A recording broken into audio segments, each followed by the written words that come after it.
What about the Joe Willock goal? Oh, dude, all the players we shit on are like scoring goals. It's ridiculous. But you know what's Yeah, the best thing ever? Joe Willock said he wants to sign permanently for Newcastle. He loves it there. Dude, He's like fucking loves it. I want Joe Willock to sign permanently for Newcastle. Dude, he doesn't even start for them, and they're gonna spend 25 to 30 million just because he scores goals off the bench in like a half a year loan spell. That's the dumbest decision ever, but they're gonna do it. Dude, that is Newcastle United to a goddamn T. And so as soon as I saw him scoring, I'm just like, this is amazing. We're gonna sell a guy that we wouldn't have been able to get rid of for more than like 10-ish, maybe 15 million. And now we're like doubling his price tag because Newcastle will be willing to like spend that money, which is so ridiculously funny because Mike Ashley doesn't know how to run a football club. And he's just like, oh, the fans love this guy. I'm going to make it permanent. So sick. Welcome back to Cannons and Lions. This week, trespassing at Old Trafford, Chelsea convincing but chincing, and Arsenal arsenaling the arse out of an assault from Unai Emery. And with me, as always, to review the evidence is the Chelsea believer with the legal fever, Daniel Milton. How are you, Milton? What a weird week of football, eh? Big games for both of our clubs, especially in the midweek. But I think probably the biggest talking point of all is a game that didn't happen. Yeah. Basically, for those of you who are unaware, the Manchester-Liverpool game was supposed to be going ahead today. A few hours before the kickoff, the protests outside the stadium, which were directed at the Glazers and the fallout from the European Super League, spilled into the stadium as many supporters went inside Old Trafford and were on the pitch. There were reports of certain cameras being smashed, signs were being held up, flares were going off, and ultimately it translated to the game being postponed until later. Yeah, I still don't know if they've said when the game will be played as of yet. I do expect that this will be played. They won't cancel the game, especially because Liverpool is not in the Champions League, and I don't think Manchester United will object given their position in the Europa League, so and the fact that they're not in the FA Cup, so they should be able to put this in midweek next week would be my guess. Mm-hmm. If not tomorrow, because Man U would still be able to have off until Thursday to prepare for the Europa League, so that should be okay, especially, like I said, given their lead, I bet they would consent to that. Mm-hmm. But this one is really interesting for a few different reasons. So number one, the focus of the protest very much was against the ownership specifically. Mm-hmm. And as opposed to some of the earlier protests that, especially at Chelsea, where I don't think there were that many calls for Abramovich to sell the team in comparison to simply just protests against the decision to join the Super League. Obviously, the Super League is sort of over, although not if you ask Florentino Perez, but that's a whole other discussion. Yeah. Given that that's over, the focus of this protest was pretty much exclusively on just demanding that the owners sell the team, that the Glazers get out. They stormed the pitch. Stormed, I think, maybe gives the wrong impression of what actually happened. It seemed more like they just walked right on the pitch, to be perfectly honest. There were one or two reports of violence. By and large, it did seem fairly peaceful. I mean, peaceful is a strange word to use given that they broke into the stadium illegally, but it was, I would say, non-violent is maybe a better way to put it. It was non-violent, yes, for sure. Largely. So this is a very weird situation, I have to say. I think for some people that aren't familiar with the club and the weird history between, and the I should say tenuous history between the Glazers and the fan base especially, this can seem a little weird because Manchester United, of course, have been one of the most successful teams of sort of the last 20 years, or since 2005 when the Glazers took over. Mhm. So it can seem a bit odd, but a lot of this has to do with the way the Glazers run the club in comparison to how the fans believe the club could be run by an owner who was willing to do everything it could to establish a quality team and a quality fan experience. Mhm. Primarily among their complaints are, number one, apparently Old Trafford has basically been neglected ever since the Glazers took over.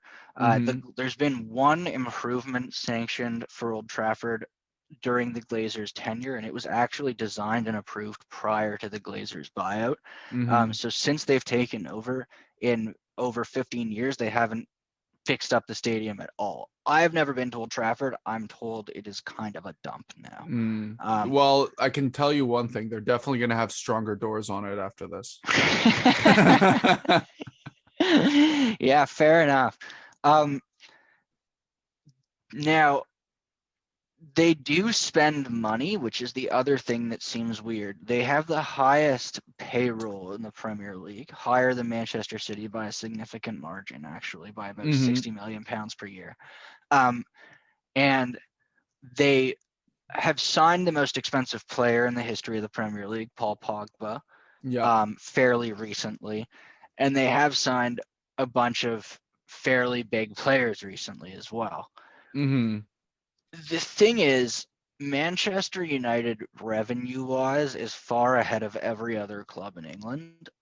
Yeah. So the way financial fair play is constructed, they should have the ability to outspend every other team in England by a significant margin, and probably financially they should be the favorites given the fact that City is constrained by financial fair play, let's say, although of course they sort of found ways around that recently. Yeah. um, Manchester United should be able to do more, and the Glazers actually net take money out of the team rather than put money into the team.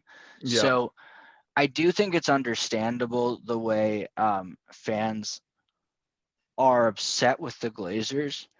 But I also want to pause to say they are no Cronkies. Yeah, they Um, are definitely not. But look, I also do think that their anger with the Glazers is kind of just exacerbated by the fact that City is in the exact same city and they are overall a much better run club. And they're outspending Manchester United. So I think that just sort of exacerbates the situation in Manchester United fans' eyes. United, what is it? FC United of Manchester was formed while Alex Ferguson was the manager of Manchester United. So there Mhm. were instances of protests against the Glazers throughout, even when they were successful. I definitely agree with you that this is exacerbated by not only the fact that they haven't been successful recently, but also I think what's perceived as a lack of doing what is both able to be done and required to be successful in the short term. So Mhm. things like the failure of the Jadon Sancho transfer come to mind. Just things that are perceived by the fans as being little stumbling blocks they should have been able to overcome and didn't get done for one reason or another. Mhm. Um, And and most a likely that person, reason being shrewd ownership, shrewd with money, not wanting to spend that. yeah, and specifically not caring enough about whether they win or not. There is a perception among Manchester United fans that they only spend money when the Glazers are concerned they're losing Champions League football. Mhm. And that there's no desire to spend regularly such that they become a dynasty like they were under Ferguson anymore. Yeah. So look, all this is to say, I don't like the Glazers. I do especially understand that when you are the owner of something like Manchester United with a fan base like it has, the fans expect you not to treat it like a business where you make money off of it. They want Mhm. you to treat it sort of as a net neutral thing where the money you make from the club you put back in because you have other financial means to support yourself and you care about this club. Like, for Yeah. example, the way Abramovich and the way City run their clubs, they either lose money or run basically even at Yeah, best. yeah. But not just by paying huge salaries and transfer fees. If you also look, for example, at the youth teams that Chelsea and City are starting to put out, they are separating themselves from even Arsenal generally, to be honest. I mean, the Yeah. American owners are not putting in the same level of attention to improving every aspect of the club that Yeah. specifically City and Chelsea have sort of demonstrated recently. Yeah. So look, you have to be careful what you wish for. These kinds of owners that are able to do this usually have one thing in common, which is they're looking to image launder in one way or another. Yeah. Especially looking at PSG and City, which are two incredible examples of where the owner has put in huge investment in order to make both the club's relationship with the community better, in order to improve youth facilities generally, and everything like that. But on the other hand, you get Mohammed bin Salman or someone like that as the leader of your club. Yeah. Yeah, exactly. So there is a trade-off, but I think what the fans are upset about is just they don't view the owner of their team as being entitled to treat their club like a business asset, and that's what they've gotten. Yeah. Um, Which is, that well, might be hard for some American fans to understand or North American fans to understand, but I will say on my end, is it a little odd to me that this is something that they decided they were going to break into the field and storm the field and affect the game for? not singularly. It's more of a camel's back situation, it's That's the thing. That's the thing. I mean, look, I hate to say it, but I just would have thought this was going to be Arsenal fans to make this move, not United fans. yeah, yeah, yeah. They have not had to put up with the same level of this crap that you guys have had to put up with. Yeah, because I mean, we're basically doing that on just a much smaller scale. And so our margins of spending on transfers are very, very uncompetitive when compared to basically all the teams that have won since we won the league, And the with the exception neglect of of the Leicester. fans is Yeah. similar. You guys got a new stadium, but then the new stadium was used as an excuse not to invest any money into the team. Mm-hmm. Um, so look, I don't want to speak ill of the Man U fans. I'm not trying to. I do support what they did, but I just am a little surprised that it was Man U fans that took the step of deciding we're going to actually trespass and break into the stadium. I thought it would Mm-hmm. probably come from either Newcastle or Arsenal or someone with perhaps larger grievances with their ownership.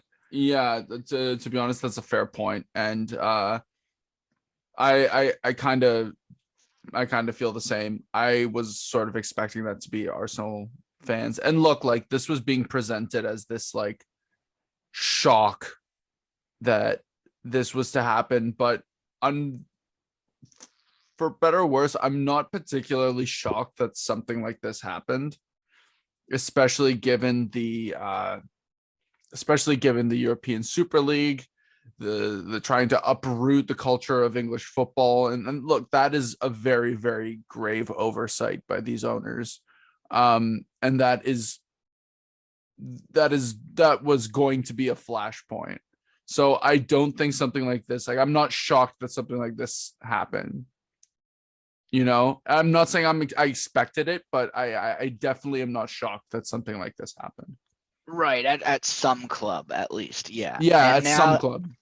I think that means that the only Super League club in England not to have had a fan protest is Manchester City. Yeah, It's that hard is to have a fan correct. protest when you don't have fans, is what I've heard. Um, so yeah, that explains that one.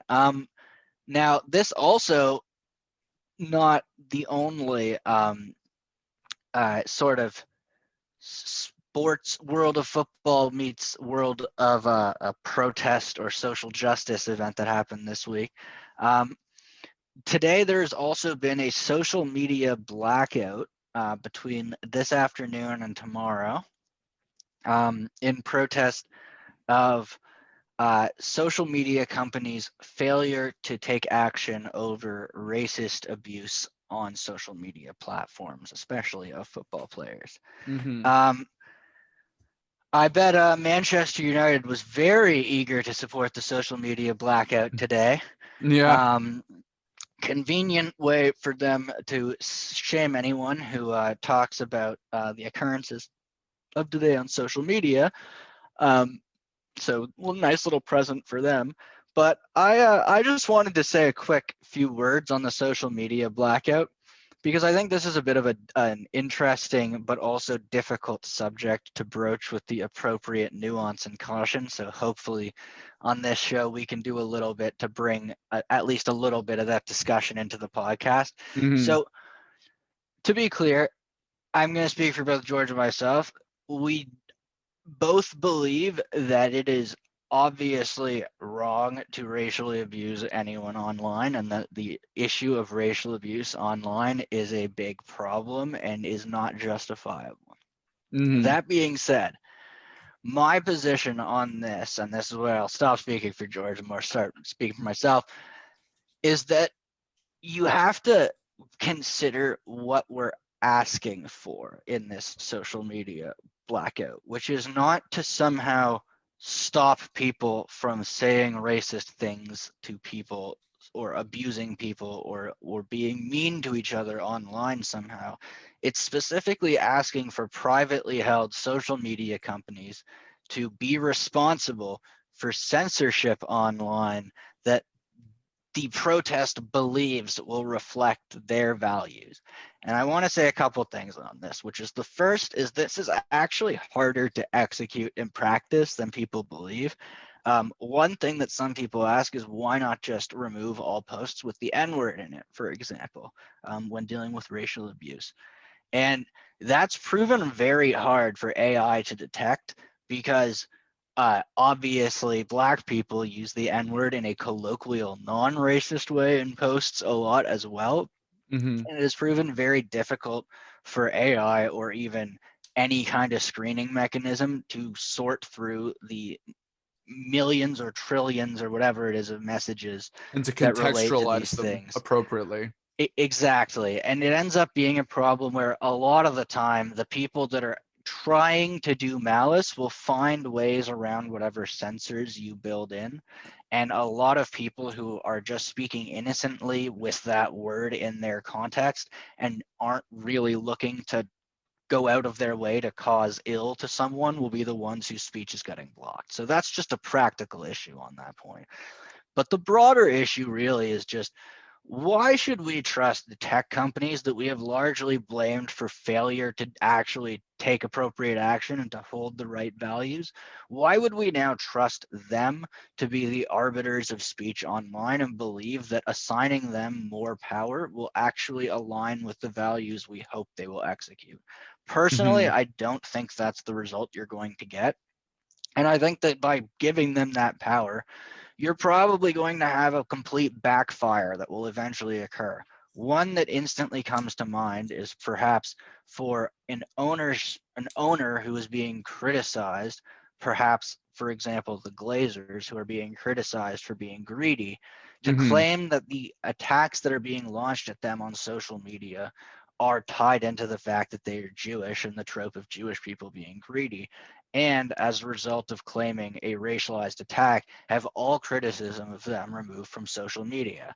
Now, that sounds kind of ridiculous at first, but you have to then consider whose ability to ask social media companies to take this action is greater, the Glazers or an individual player. So, given these things all taken into consideration, I just find it hard to believe that assigning these private companies that we've generally been upset with in the past more power is going to end in the right kind of result. Hmm. Second, I just want to, or third, I should say, I just want to throw out, I find it a little bit rich that, for example, UEFA, who banned Kieran Trippier for a longer period of time than Yeah. Kudela, of course, for using racist language, was suspended for less time than Kieran Tierney, or Trippier, sorry, who told his friend that he was probably going to transfer to Atletico Madrid because he was moving out of the country and wanted his friend to know that, which was Yeah. considered a violation of betting guidelines. Yeah. Now, This to me seems a little rich coming from, for example, UEFA, who's responsible for that, and clubs who have repeatedly failed to take action against racism, to basically take a quote unquote stand against racism by demanding that social media companies take all responsibility for this issue. I just find it a little rich and a little dishonest on their part, to be perfectly honest. Yeah, and look, UEFA has done very, very little to be able to stem this kind of more immediate racism in the stadiums. You look at how big of an issue this is in countries like Russia, even specific clubs like Zenit St. Petersburg, where there has been a chairman stating on record that he doesn't want to sign black players.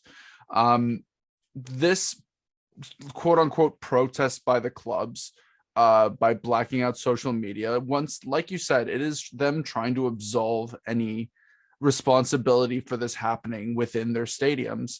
And what a more useful protest, and what would be a legitimate protest, would be to be protesting the institution of UEFA that is constantly failing to appropriately punish concrete actions. And it also just does, it's not a good look, and I believe it's not being done for the right reasons, especially around the time where we had a failure of the European Super League.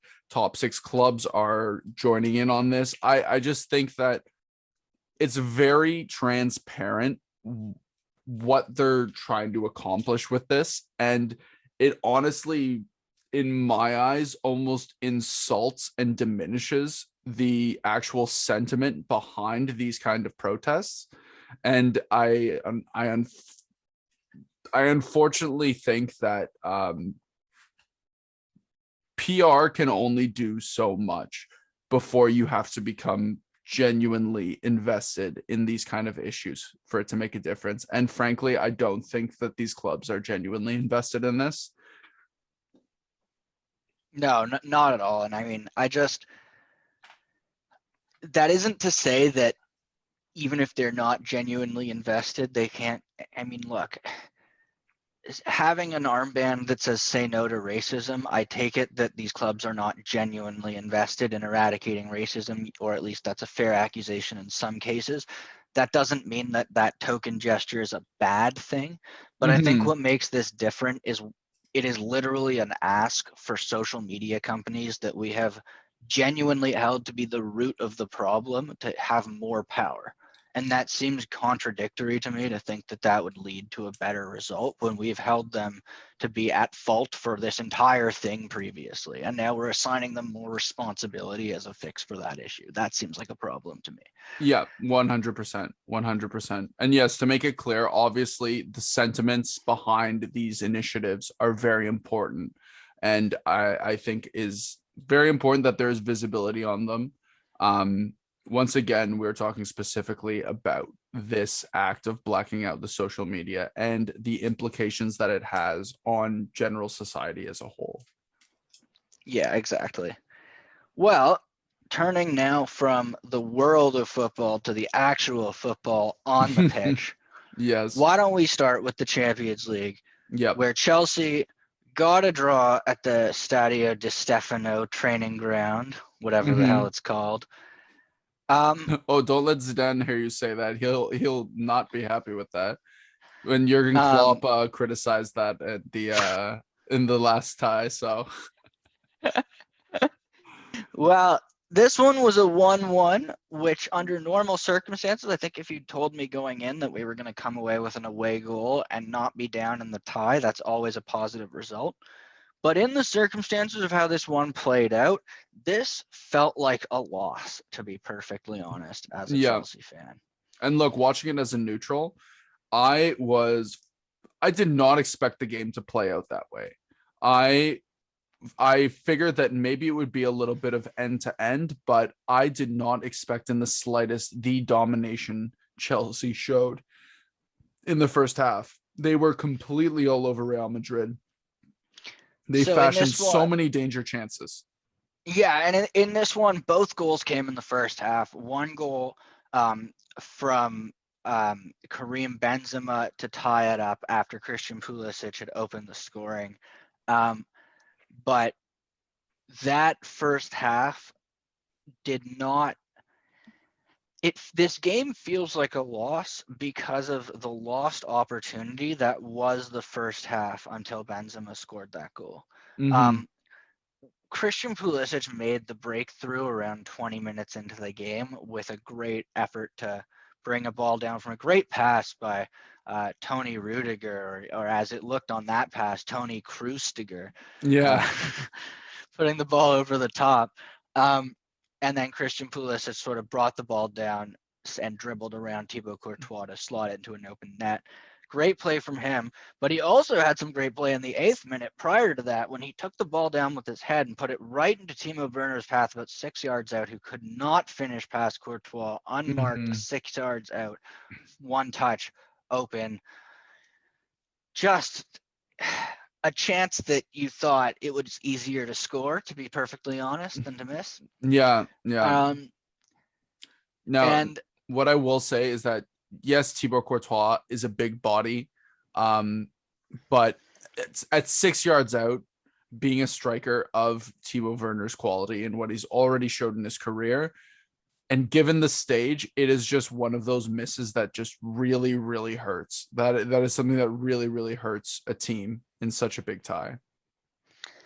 yeah, and before Benzema found the net as well, Chelsea had 1 to 2 other great chances, where Thibaut Courtois was called into action as well. And as well as those great chances, a few I would call them half chances that Timo Werner screwed horribly wide from reasonably promising positions.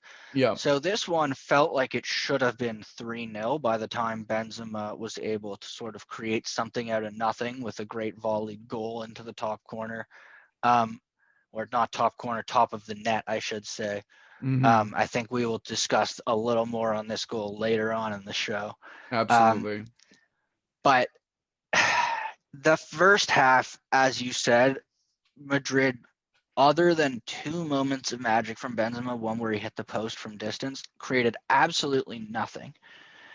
And then Madrid showed up in the second half. They didn't get a goal for their sort of turning around of the game, but they didn't really generate many opportunities either, even though they sort of turned around the flow of the game. So this one really, as a Chelsea fan, it left feeling like this could have been a 3-1 away win, which would have, I mean, you don't want to say buried the tie, but it would have come as close as buried to the tie. Yeah. Especially given And Tuchel's defensive record. exactly. And now it just feels like, even though a 1-1 is a good result and puts us in a great position for the return leg at home, it feels like a very dangerous tie where I just can't shake the feeling that Chelsea is not safe yet. Yeah. And look, like getting an away goal is always important, but I do think that it is a little optimistic in this case that you're basically banking on Real Madrid to not score more than one goal. All it takes is one, say, penalty shout, whether controversial or not, one mistake, and that advantage is erased. Obviously, it's better than not scoring any away goals, but it could have really been a lot more comfortable for you guys. That's for sure. Right. The big thing about the 1-1 away draw is it makes the 2-1 win a great result that sees you through. Whereas if you had lost that game 1-0, you'd be going out, even if you win 2-1 at home. Yeah. So I think that's really, I agree with you. Can we keep Real out for 90 minutes? I think so. Do you want to bet on it? Maybe not. But Mm-hmm. we should be looking to get sort of 2 goals and then hope we can defend the rest of the way. Mm-hmm. The last thing I'll say about this tie, I think the man of the match, it's tough between Benzema, but I would give it to N'Golo Kante, who was He was absolutely phenomenal. everywhere, He was phenomenal. doing everything, made runs, passed well, played incredible defense as always, just peak Conte showed up in that game, and I think bossed the whole midfield for me. So I would Mm-hmm. give him the man of the match. I think he got the official man of the match as well. Yeah. It And just shows a player of that quality and that has that mobility, that defensive awareness is so crucial, especially in these kind of ties when you need to shut down a team that hit. Not to say that they're necessarily better on paper at the moment than Chelsea, but do have that pedigree and that kind of fear factor of playing against them in Real Madrid. yeah, and as far as the lineup goes in terms of next match, so going into this match, I think after the West Ham game, we said on this show that that was the first time we'd seen Azpilicueta as a right wing back, and that's to me suggested and to us suggested that that was what he was going to play in the Real Madrid game, because he was Mm-hmm. sort of warming Azpilicueta up, given he wanted a more defensive solution at right wing back, and he wanted three strong, tall center backs to deal with Benzema, especially in the air. That was my thinking there, and with the center backs in the air. So that's what he did. I think that's what he's going to do again, especially because as much as I said 2 goals will win it, I don't think that is the priority. The priority is not conceding 2 goals. Yeah. So I expect the exact same team that we played away to go at home. The one possible difference would be if Mateo Kovacic is fit again. I don't think he will be enough to take a starting spot again. The other thing is, as we'll talk about later during the game at Fulham, Chelsea managed to rest both. Well, he came on later on, but did not start Jorginho or Conte or Christian Pulisic. So I have a feeling that that's a good sign as far as all three of their involvement against Madrid is concerned, Mm-hmm. especially Pulisic, who takes a beating, it seems, every single time he plays. So. Yeah. But I mean, look, overall, you guys got the away goal in the end. There is positives to take out of the game, but as you said, given the way that you guys attacked the first half, it just it doesn't It's a sit missed right. opportunity. Yeah, it's a missed opportunity. And look, there's a positive spin and a negative spin. The positive spin is this shows we could just show up and dominate this game as well and sort of see ourselves through to the final without too much worry in a sort of controlled 1-0, 2-0, 2-1 type victory. Mm-hmm. Or the negative spin is this was the chance to put them away when we were able to dominate. They didn't have Furlan Mendy. They didn't have Ramos. They didn't have so many players. Hazard didn't start and clearly was not the same person when he came on. Yeah. It's possible that they will be better the next time we play them, and that will be a missed opportunity, but we'll have to see. Mm-hmm. As far as the other game goes in the Champions League, Man City win 2-1 away at PSG, despite a really strong first half from PSG that saw them lead Yeah. 1-0. It looks like City will sort of be seeing themselves through to the final as well. Yeah, those 2 away goals being crucial. Marquinhos coming up big for Paris in a knockout tie once again.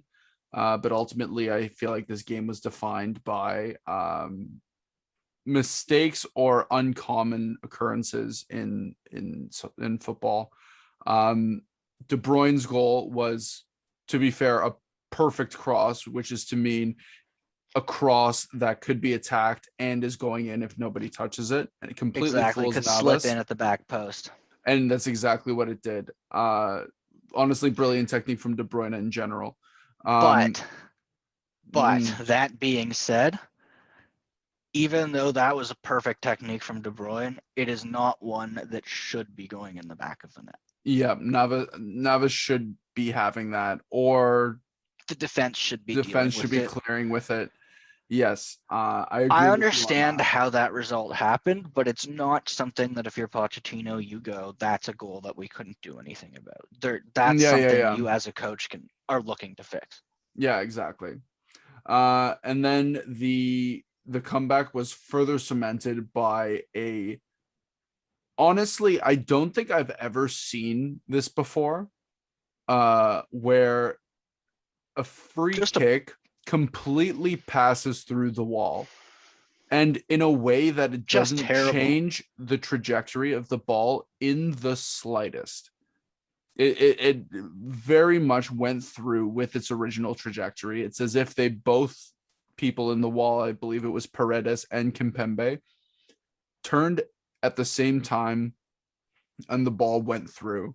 Now, one thing I will say, I do have some sort of suspicion that this was a scouted attempt. I don't think that Riyad Mahrez was meaning to put it directly in the middle of the wall. For some reason, I have a suspicion, and look, this is all speculation, but I have a suspicion that it was scouted that the end piece in Paris's walls try and jump out a little bit to further prevent bending the ball around the wall. And maybe someone might have seen that because they did have someone kind of running in behind and snooping in just behind the wall area, almost to expect that there would be a deflection or a stopping of the momentum of the ball. But it just ended up going right through without taking any deflections and went right in the net. So City go up 2-1. That's interesting. I wonder. Yeah, if that's true, that's a great pickup by you. I genuinely, when I saw the play, and I believe it was Foden was like kind of like right, not following in, but he was kind of like right in line with the wall and kind of ran forward to be beyond the wall when it was struck, and then was stopped, not to follow in for a rebound necessarily. And also that Paredes kind of like pushed off a little bit.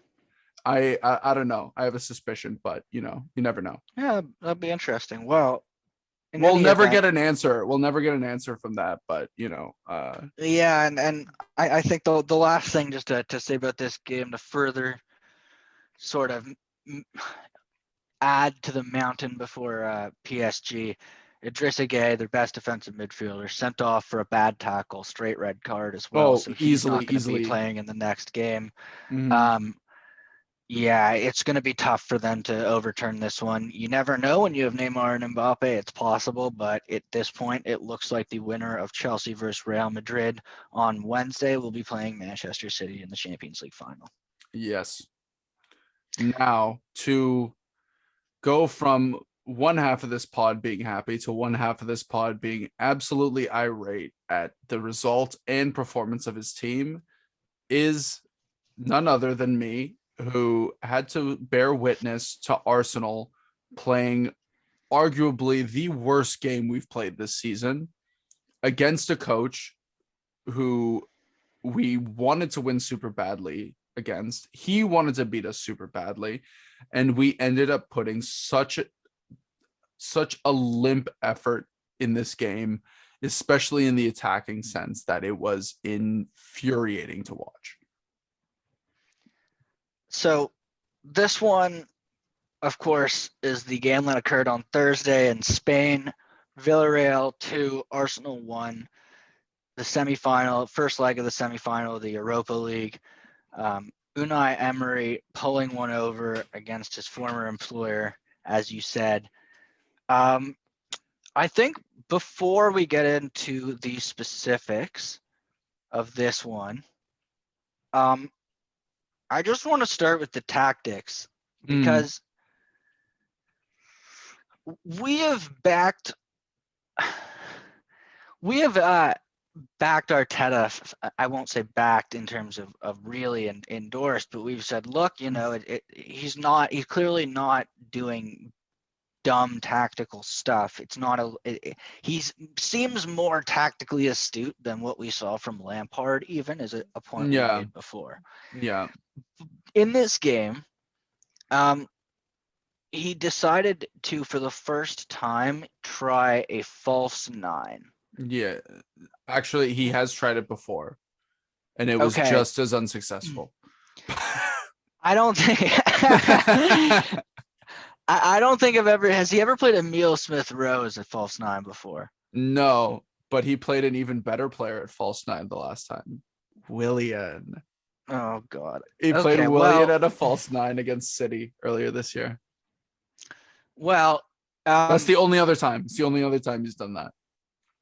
So look, I think you just answered my question. I was going to ask, What do you think about going to the false nine? Do you think it was a necessary sort of curveball, or was it a dumb change of pace? I think that's the answer. Yeah, that is. They played like shit in the first half. Mm-hmm. And yeah, the first half, especially going 2-0 down. The first goal, I mean, it's kind of difficult to point a finger at someone necessarily. If I were to do it, I would probably say Ceballos. I think doubled up on Chukwueze when he shouldn't have. I think that he should have been a little bit more guarding the space. Now that could have been brought on a little bit more by the fact that Mikel Arteta had instructed them to help Shaka out. If he So sees that okay, he's getting beat at left can I back, just can I stop you here for another tactics question? Actually, yes, no problem. why? What do you think about? A lot of people have been saying Saka should have been played at left back for this game. He played left Mm, back for you guys last year and was very good at it, to be perfectly honest. Of he course, he played was. wing back. It wasn't full back, it was wing Mm, back. But you just sort of hinted at it. I think Chuck Weezy is, I hope I'm saying that right, is he's the fastest player on the pitch yeah, in this game. yeah. And the trickiest Xhaka player. is the direct man-to-man cover for him. Mm-hmm. And it looks like the help he would have would come from Pablo Mari, who's quick for a center back, but not catching up with Chuck Weezy, Yeah, and Ceballos primarily. yeah, Unless Nicola Pepe is going to sit back and not attack. yeah. That So doesn't make much sense to me. So what do you think about Saka being used as a left back in the next game, for example, or even should he have been used there in this game? so so regardless, I think that having a left-footed player at that position is absolutely crucial. I Saka's re- left-footed though, isn't he? he is. Um, but I mean that's why I understand why Shaka is put in that position.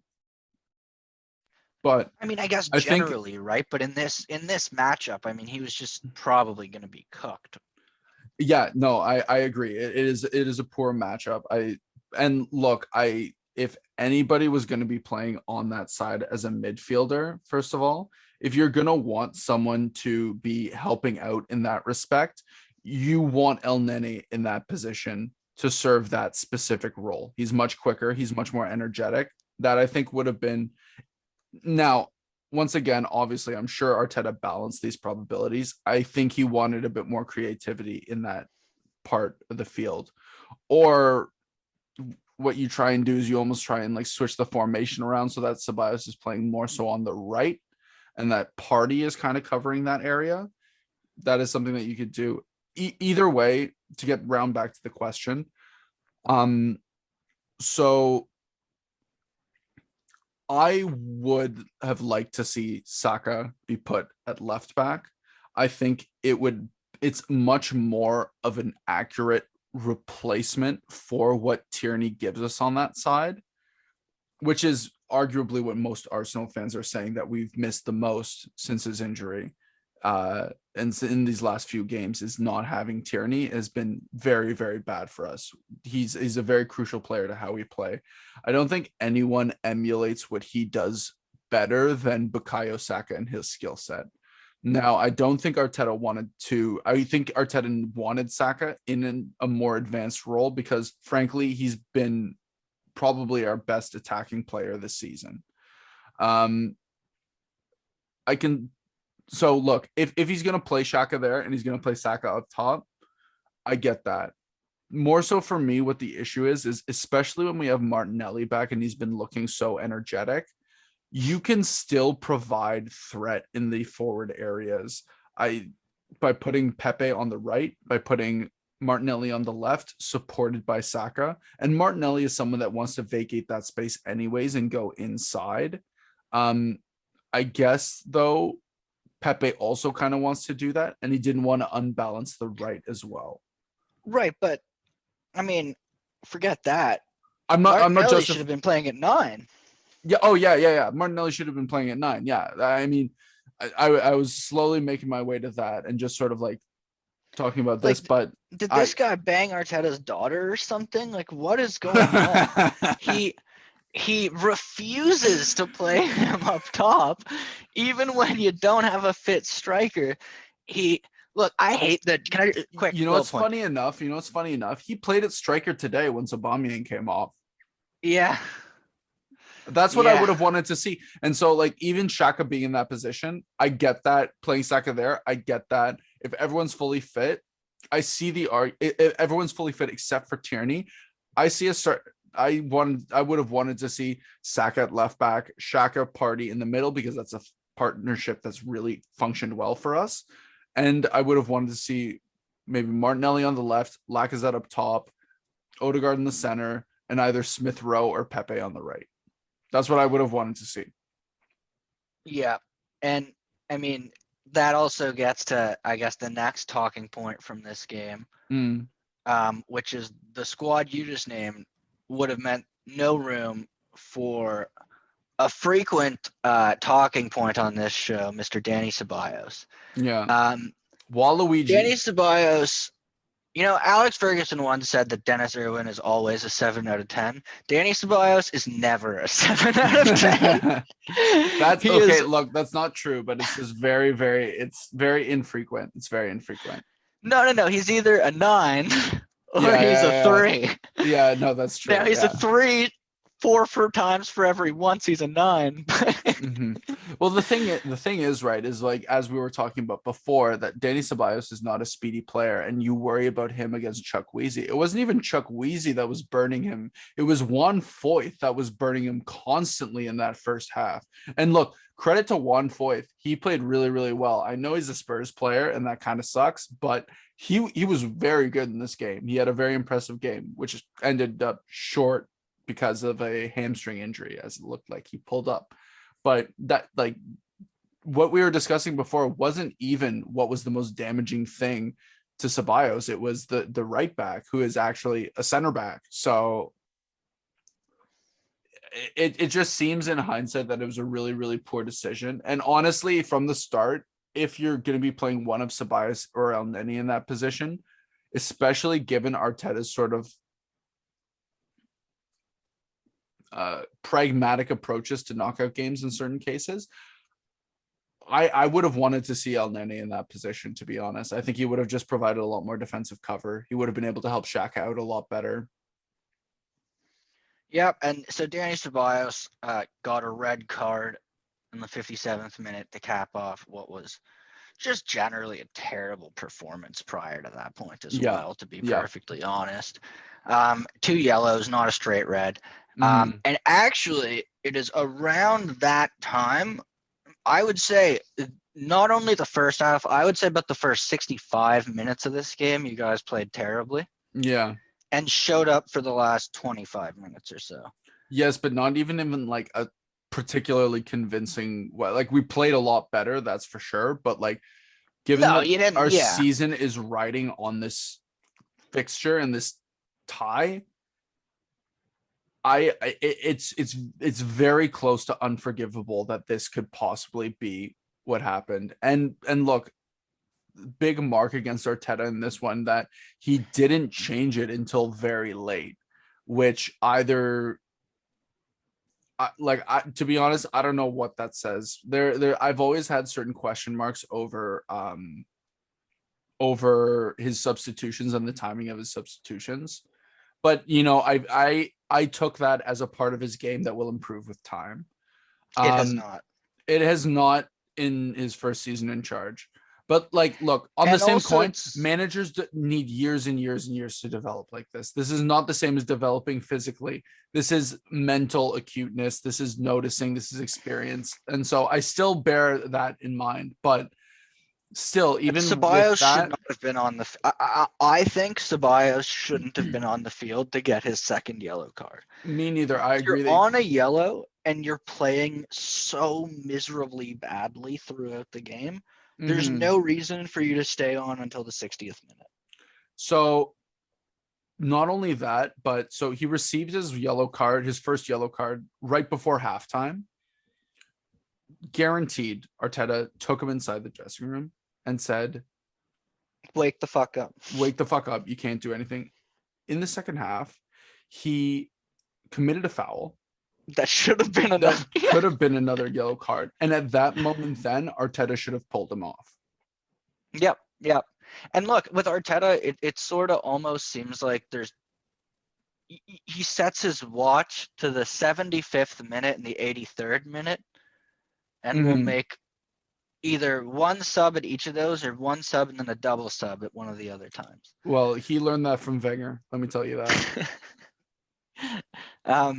But yeah, I mean, I do think this is one of the more disappointing performances from Arsenal. They didn't have a shot on target until the penalty that they converted. That penalty, well, it was completely a penalty. I'm not saying it wasn't a penalty. It wasn't a great penalty. It wasn't like Saka actually was seriously threatening and needed to be cut down in order to be staved off. It was pretty stupid from Villarreal to cut him down on the edge of the box like that, to be perfectly honest. He was sort of going nowhere. He bought it pretty cleverly. Right. I'm not faulting him at all. He did a good job to win it, but it's just, I think if Villarreal had been defending that very well, he just would have been pushed out to the byline and it wouldn't have been a penalty. And prior to that point, Saka, I thought, was pretty terrible today, to be perfectly honest. Yeah, it was not one of his stronger games. He could have done a lot more. And look, I also don't want to put it too hard on him, because look, in teams where you see young players succeeding, most of the time they're not carrying their teams, except it's the case of Kylian Mbappe or Holland, and like Kylian Mbappe to a much lesser extent. I do empathize with him. It's been a season where his minutes have skyrocketed in comparison to last season. He's been extremely effective. It is very difficult to be able to develop that level of consistency. And if he had that level of consistency, that's why he's not in the conversation of being with those Mbappes and those Haalands. You know, he's in the tier arguably below potential wise. But look, he's still such an important player to us. Yes, right. This doesn't invalidate him as a player. He just wasn't having a good game. I'm more so saying I'm not going to slate him for it. Yeah. Right. Well, I mean, I guess before we move on, I'm just going to ask you simply, what's your confidence level going into the second leg? Well, look, first of all, the only reason why, so given the way that we played, getting an away goal is a blessing, right? That game could have been 4-0 at one point as well. Honestly, arguably, the only reason why we're still in this tie is the reason why Unai Emery didn't work at Arsenal, and that was the fact that he took his foot off the gas immediately after getting that second goal. He didn't go for it. He took off his central striker as his first substitution, I'm pretty sure, and he put on a right back, I believe. You know, and that was fairly early in the game. That was at halftime, if I'm not mistaken. Yeah, I think you're right. He made 2 subs at halftime, and that was one of them. And he took off Paco Alcacer, and put on Mario Gaspar. And so that arguably is part of the reason why we're still in this tie. And so we're very lucky in that respect. They also had a man sent off in Etienne Capoue, who saw red as he was being carted off on the stretcher. Carted. Yeah, carted and carted. Exactly. But you know, it seemed like he had a bit of a muscle injury. And frankly, people were slipping all over the pitch anyway. This was a very heavily watered pitch, obviously to the specifications of Villarreal may. But it's, look, my confidence level is... It can't be great after your sort of string of performances. I'm nervous. I am very nervous. Our season rides on this upcoming game. this game was the most important game of our season so far. Now it's the It next looks game like is the Lacazette's most going to be important. back full time for the next game, though, which is a Yes, huge plus for you guys because I don't and think we're going to Aubameyang see played Smith today. Rowe. I don't think we're going to see Smith Rowe starting up front. Sorry, I said Lacazette. I meant Aubameyang. Yeah, yeah. I don't think he's going to be starting up front if there's a fit Aubameyang. Yeah, I agree. And yeah, he's not going to. And even then, like I was wondering, look, I very much understand why you don't put Nketiah into this game. Very much understand that. But look, Martinelli or even playing Pepe up front would have been the Yeah, but call for me. Martinelli banged Arteta's daughter or something, so he's Yeah, not going to yeah, play yeah, up yeah. front. As I said before, that's the Gabriel only theory I Zaha, have left. Gabriel Zaha from Brazil. Yeah. Oh Uh, man. yeah, but look, and anyways, if Arsenal do end up making it to the final, the results in the other game has been pretty indicative of who potentially we or Villarreal will play. Manchester United absolutely dominating Roma 6-2, who were in the game for the first 40-ish, They were up to be 2-1 at fair. one point. They were up 2-1, and I was ecstatic. And I even called that Roma was going to give Manchester United a hard time, but it all seemed to fall apart in the second half, and the game ended 6-2. Very good performance by Bruno Fernandes, who's been, it has to be said, very transformative for them. Cavani was putting in an excellent effort, Pogba as well. And, sometimes Manchester United's quality just shines through and they can blow teams away. So that looks like the prospect of one team already in the final, unless there's another Remontada version 2 on the cards. So Yeah, and whoever gets through in between Arsenal and Villarreal, I think Man U will probably be heavily favored, I think, to take home the Europa League at the end of the day, especially with this kind of performance under their belt. I think so too. But if Arsenal do make the final, I am going to put money on Arsenal winning. And you guys have had some surprising results against Man U this year, so. Well, I just also feel that Solskjaer is very strikingly different in his approach to quote unquote big games against big teams. And all that in quotation marks, because Rome's a very big team in Italy.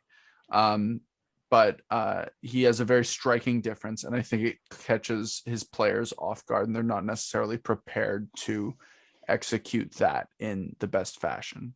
But anyways, I digress. Turning to the Premier League, both Arsenal and Chelsea were in action this weekend. Neither of their games were postponed.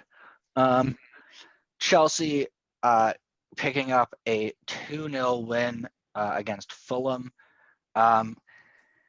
Chelsea, on the whole, fairly dominant, but I mean, I take that back. The second half was fairly good from Chelsea. Fulham really did not bring much in the second half.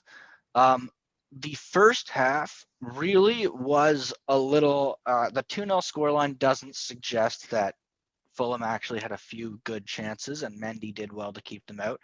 But ultimately, the game was decided by 2 goals from Kai Havertz. He actually found the back of the net 3 times, was offside once.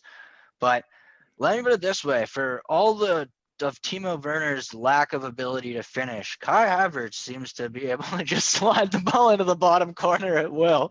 Yeah, So yeah. at least we've got that guy. But I think I want to give a special shout out to Mason Mount, of anyone in this game, for his role in the first goal for Chelsea. Yoinked the ball over his shoulder out of the sky, killed it one touch, played a perfect through ball with the second touch to Havertz. Yeah.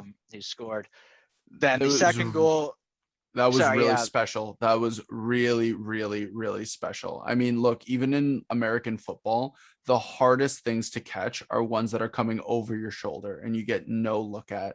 And the fact that he can kill it with such little reaction time and have it be a perfect touch, and the patience to settle it down and play a perfect through ball. All the timing of that movement is just beautiful. I've waxed lyrical about Mason Mount before and how jealous I am that you guys have a player like him. But that was really, really special. Yeah, I will say, I think I have underrated Mason Mount for a bit, despite being very high on Mason Mount. And there are a Mm-hmm. lot of people within the Chelsea community, as a little bit of a weird thing, who actually, for a long time, didn't like Mason Mount. And it almost became a meme of people asking, why is Mason Mount in the England squad and constantly in the Chelsea squad? What does he do? He doesn't score enough goals or whatever. What does he actually do? Mm-hmm. And it's the whole time I think I've been on the side of saying Mason Mount is really, really good. But in doing that, a lot of the time, what people like me would point to is saying, well, he's a very efficient passer. He's decent with the ball, and he's really good at pressing, and he always does his job as part of a team. And he's a very important player for moving around to make passing lanes open up and stuff like that. But I think in hindsight, I really have not given him enough credit as actually just being a remarkably talented on ball footballer as well, in Mm-hmm. sort of every respect. His first touch, his passing is better than efficient. It's very, very good. He's great at dribbling, and his ability now to cut inside sort of onto his right foot and score on some of these plays, his turn and score against Porto, for example. Like, some of the touches and the plays and the finishes he's bringing to the table are genuinely amazing, and he is on pace to be a world-class midfielder, not just an effective member of a squad. Mm-hmm. And another thing that just really strikes me about him is he is a very mobile facilitator. Uh, and he can play in a 10, he can play in an 8 very, very effectively. And it is definitely what the game in terms of what they look for in youth players is developing towards. Wenger talked about this a lot, but he is a very cognitive footballer. He facilitates things and he makes very quick decisions. And all of those things add up to him being able to be deployed in many different areas and athletic enough to handle the rigors of the Premier League as well. Yeah, and he also, Chelsea for the past few years have had a bit of a problem where Mateo Kovacic is a great ball progressor with his feet. He's great at carrying the ball, and he is a good passer, but he doesn't have incredible forward passing range. That isn't really Kovacic's game. It's Mm-hmm. more about tidy passing, retaining possession, and progressing the ball with dribbling. Mm-hmm. Without Jorginho in the squad, at times Chelsea have struggled to progress the ball forward with incisive passing. Mm-hmm. And Mason Mount has really begun to provide an effective secondary outlet in midfield for effective forward passing and ball progression via every avenue. But he can do some of what Kovacic does with dribbling.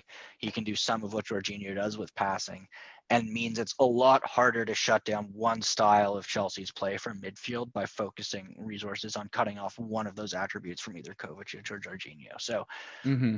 really, really has improved the midfield play of Chelsea. And honestly, he has to be in England's starting 11, no matter how you slice it, no matter what Mm-hmm. formation you play. If he's not in the starting 11, there's a huge problem with their midfield, I think. And look, this also speaks to the progression that he's had because I think that you and I both at the beginning of the season, even when we did our Euro Cup preview, we were both saying that Mason Mount is probably going to start, but we didn't even at that point necessarily consider him to be like a locked on starter. But you've really seen a linear growth from him over this season. And I really do think that at this point, showing what he's accomplished throughout this entire season, he has to be in that. Although I think if you have a fit Henderson and a fit Declan Rice, depending on the formation that's being used, there's still an argument to be had whether that's going to happen. But Yeah. Yeah. I mean, we'll find out ultimately, and we'll see. Ultimately, it will just be a double pivot of Eric Dyer and God knows who the fuck else. Um, but I mean, I'm just absolutely thrilled with. I think of all the academy products, he's really going to be the one that, like, he's the next sort of John Terry like figure, I think, for Chelsea, which is really mm-hmm. incredible as well. Yeah. Um, Turning to Arsenal, well, I mean, look, the Premier League does not mean that much for you guys anymore. No. But a 2-0 win against Newcastle, at least Aubameyang was back. Mm-hmm. It's a win. It was fairly dominant in fashion, and it's Yep. good to have that be the palate cleanser before you go back in against Villarreal. Yeah, it honestly is. And honestly, the most important thing about the Premier League now, as we said last week, is that it is more so a barometer for how we are going to perform in the next game.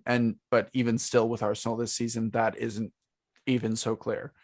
Um, but we were very dominant throughout the entire game. Newcastle maybe had one threatening moment through Alan St. Maximin, who, to be fair to him, was dangerous all game. It's just he doesn't really have a lot to work with around him, unfortunately. That's putting it kindly. Yeah, and look, Callum Andy Wilson's Carroll fucking is their strike. well, no, Callum Wilson was starting, and I'm actually quite a big fan of Callum Wilson, to be honest with you. To be, it's so strange, but I always think that if Lacazette would have left this summer, I would have wanted us to sign Callum Wilson on like a 2-year deal or something like that. Or even Troy Deeney for that matter, just to have like someone with a bit more steel and really is hold up play and is good enough at finishing. I think a player like that would have done well in Arteta's system. Anyways, he's all right, but didn't play that much of an impact on this game. The game pretty much opened how you would not expect. We were dominating the play for 5 minutes, and then a very, very nice pass through by David Luiz, who, in all fairness, for all his mistakes, has been our best defender this season.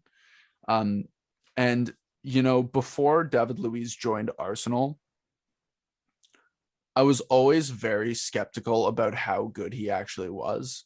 I never really saw him game in, game out, to really appreciate his passing range. And I have to say, after having seen David Luiz, the good and the bad, I did not rate him as highly as I should have. Although I do think that at certain points in his career, he was still slightly overrated. I have developed a much bigger appreciation for him. But he puts a beautiful through ball for Bellerin. Bellerin cuts it into the middle. Aubameyang whiffs on it, and El Neni, with one of his classic El Neni hard shots from the top of the box, puts it past Martin Dubravka, who got a fingertip on it. Bit arguable whether he could have done a little bit better with that. Throughout the rest of the game, we continued to dominate. By the 60th minute, I believe we had 15 shots, which is pretty rare for Arsenal. We finished the tie off when Odegaard slipped a beautiful through ball to Martinelli, who was just onside and probably just as onside as Pepe was in the game last when we were discussing his offside. Regardless, he crosses it in, and Aubameyang with a very acrobatic way to get a tap in. One of the most acrobatic tap ins I've ever seen. Flying through the air, poking in the back of the net, 2-0, and Newcastle was never coming back from that. And look, we have questions about Mikel Arteta's tactics, especially in the Villarreal game. At least there are tactics to question, because Steve Bruce is the definition of you cannot tell me that there was an organized plan out there. I think that his tactical meeting before the game was just like, all right, lads, let's try hard. And then they didn't all even in really... defense today. Yeah, exactly. So I mean, I'm very enthused by it. The performance, it did come with a little bit of sourness to it, where David Luiz got injured. It looks like that's probably his season done. It appeared to be a hamstring, although comments in the back part of the game, Arteta said it really didn't look good, so that could even suggest a ligament damage. He was just coming off a knee surgery, not for a ligament, but for cartilage. It could have been something to do with that, and it could be a big setback for him. That could potentially be the last game we see of David Luiz in an Arsenal shirt. Second bit of a little sourness was there was an absolutely dirty tackle from behind, Fabian Schär on Gabriel Martinelli. coming through very cleanly in the back of him, studs raised into both of his ankles, which was an extremely dangerous tackle. And you know what? Fair play to Mike Dean, who gets a lot of criticism for being red card happy. And a lot of his red cards are not good, and he loves to be the center of the show. This was a very bang on red card. And one thing I would just like to say is when watching on DAZN, I don't have the name of the commentators, but absolutely fucking disgraceful. This isn't going to be the disgrace of the week, but it is shameful commentary what they had during that game. On that tackle, they claimed that to be a 50-50 tackle, and they were complaining about the fact that Fabian Schär got sent off. And that is the kind of boneheaded, old school English donkey with shin pad football that is been holding back England from really progressing into developing better players, because there's that kind of shithole mentality that is on in the people purveying the game. So whoever those guys are, you guys can go fuck yourselves, and I don't like you.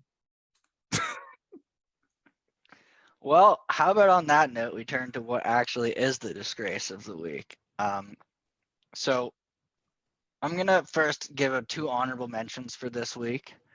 One of them comes from Arsenal Fan TV, or AFTV as they are now known. It actually is Cecil G, former Arsenal player, actually youth player, previewing the game against Villarreal. Seems to not have read Gerard Moreno's name properly, because he made the following statement in earnest that unless Jerry Monroe scores, they don't have much threat. So he was worried about that. he was worried about Jerry Monroe. He thought Gerard Monroe was some random English player they had on their team who was leading the line for them and scored a bunch of goals for them. So sorry, Cecil. Gerard Moreno is not the only threat Villarreal carried on the day, and did not need to score the opening goal to bury you guys. So Jerry sorry Monroe. about that one. That is very reminiscent of the Chelsea fans calling David Luiz Dave Lewis.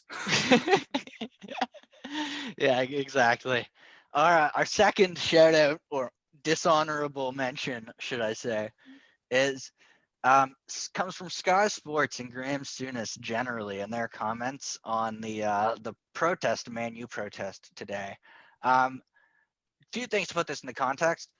Sky Sports and the British media were fairly, I would say, positive about the Chelsea fan protests and all the anti-Super League type protests. They actually covered them in a fairly positive light.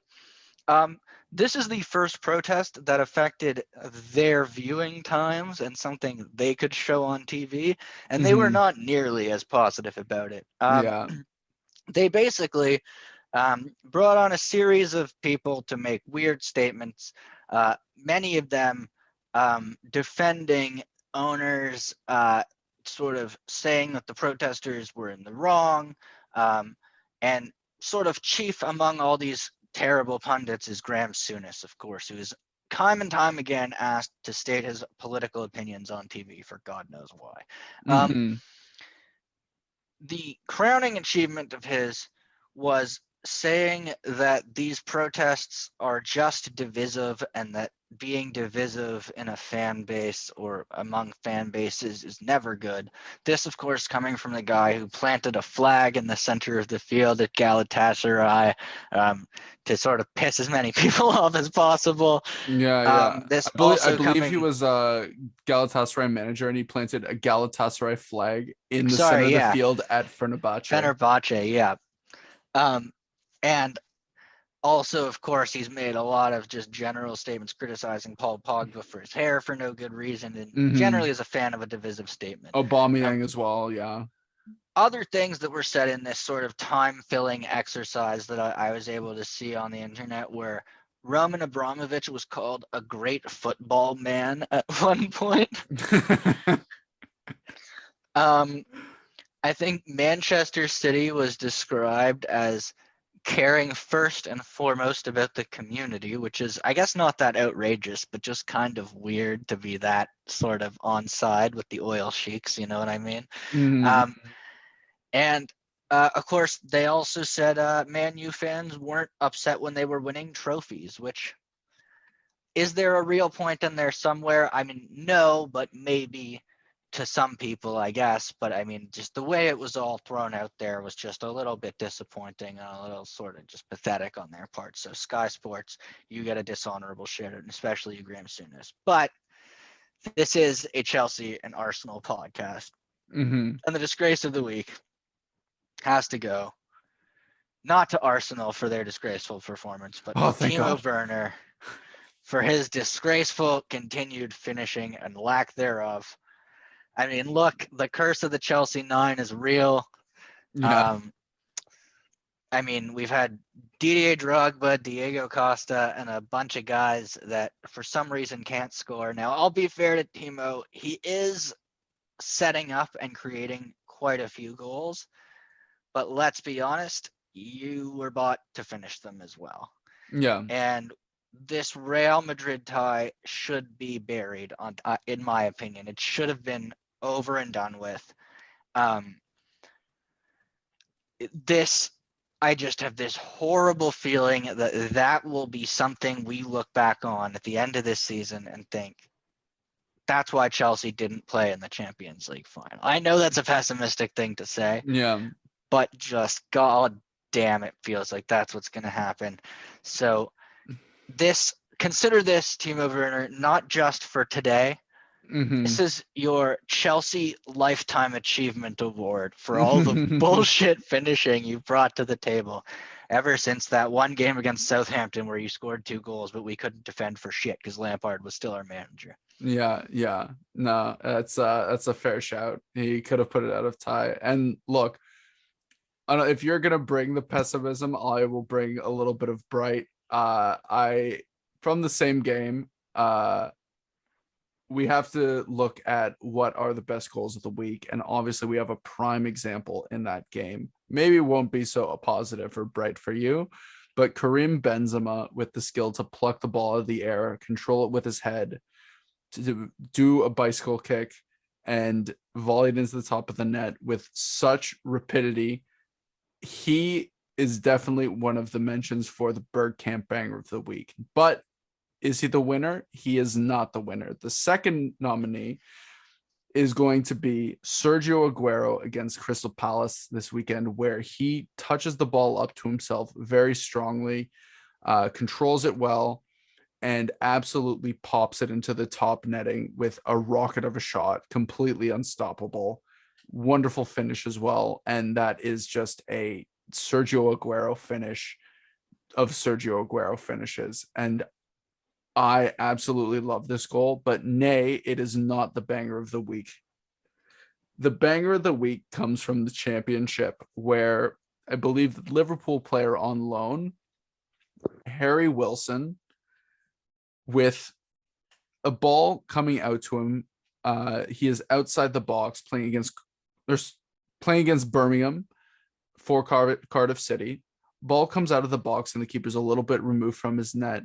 Decides that a Triviella from probably about 30 yards away is the best course of action. And what does he do? He executes it perfectly, putting it back into the far top corner while the keeper is scrambling back. That is an exceptional goal and has to be getting Bergkamp banger of the week this week. What's his face? Oh my god, I'm blanking out on his name. Quaresma Yeah. smiled down from the heavens somewhere. Yeah. And by the heavens, I mean retirement. Yeah, no, that is and to be honest, a lot of the Quaresma goals that are trivialas, as nice as they are, I don't think they are as sweetly aesthetic as that goal was. He does very slow pace. A lot, maybe, but yeah. Ricardo Quaresma. His trivialas are nice. They're very slow. They're still very nice, but they're slow. They are not as satisfying as the way that he completely lashed the ball across his body, and the pace that the ball had. That was just mwah. Yeah, but Quaresma does it like 3 times a season, so Yeah, just outrageous. Yeah. Anyway, that wraps up our show for this week. We'll be back next week to wrap up the European fixtures and talk about everything else that's happening in the Premier League. Here's hoping that Liverpool and Man U are awarded a draw without any games being played, thus securing Chelsea's Champions League push. Yeah. No, in all seriousness, we expect that game will probably be rescheduled. So it'll be interesting to see what the atmosphere will be like around that game.